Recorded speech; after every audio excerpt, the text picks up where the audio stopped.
for Ghana, you will see that Ghana is going to advance. You will see that the will of God will come to pass, because the Bible says that the heart of the king is in the hand of God, and he will turn it whichever way that he wishes. So my prayer is that the press, the gentlemen and women of the press that are present today, that you will carry this message and let Ghana hear this message, so that they know that in such a time we are living in, if we engage in a physical war, it means that we are out of God's will. Can I say it again?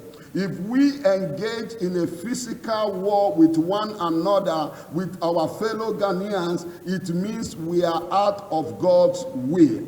Because the will of God is not for us to fight against flesh and blood. That's a place to clap for God. Because the importance of understanding the spiritual realm help us not to engage physically, but to trust God and then use our voters card.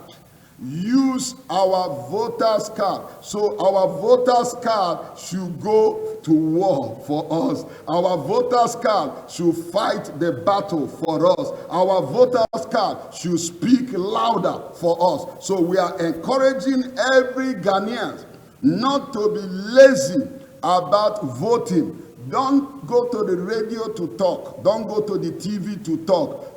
Make sure that you are praying, number one. Make sure you are fasting, number two. Then make sure, number three, you are allowing your voter card to speak.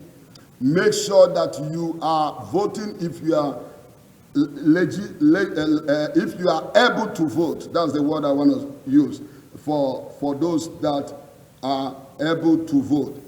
Then the second to the last, when you understand the spiritual realm, you will understand that the spiritual realm is the realm of encouragement and hope. The spiritual realm is the realm of encouragement and hope. The Bible itself is full of encouragement and hope. He said, let the weak say I'm strong. He said, let the poor say I'm rich. He said, let the oppressed say I am free. So in other words, when you read the word of God, when you understand the spiritual realm, then you know that you must not give up on Ghana. As a matter of fact, Switzerland, where I base, the nation has people that love the nation almost more than themselves.